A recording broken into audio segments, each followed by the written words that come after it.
মসজিদে নববীতে আপনি যদি বিশ্বনবীর সালাম দিতে চান, আপনারা যেই গেট দিয়ে ঢুকতে হবে, গেটের নাম বাবুস সালাম।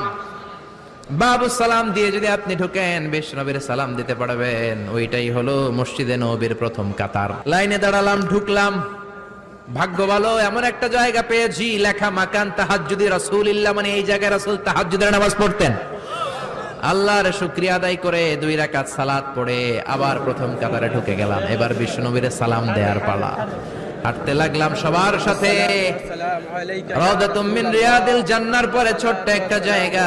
এই জায়গায় সাইয়েদনা ঈসা আলাইহিস সালাম দুনিয়াতে আসার পরে, দাজ্জালকে হত্যা করার পরে 40 বছর দুনিয়াতে থাকার পর যখন ইন্তেকাল করবেন, বিশ্বনবীর বাম হাতের এই পাশের জায়গাটাতে ওনার সেখানে কবর দেয়া হবে। সুবহানাল্লাহ, ছোট্ট একটু জায়গা, কবর দেয়া হবে সেখানে। হাঁটতে লাগলাম। এরপরে বিশ্বনবীর কবর, লেখা মুহাম্মদ রাসূলুল্লাহ সাল্লাল্লাহু। যেই নবীর কথা ছোটবেলা থেকে এতদিন পড়লাম, যেই নবীর হাদিসগুলো শিখলাম, যেই নবীর জন্য আমরা দেহের তাজা রক্তটুকু বিলিয়ে দিতে পারি কি পারি না, ওই নবী নাকি এই জায়গায় শোয়া।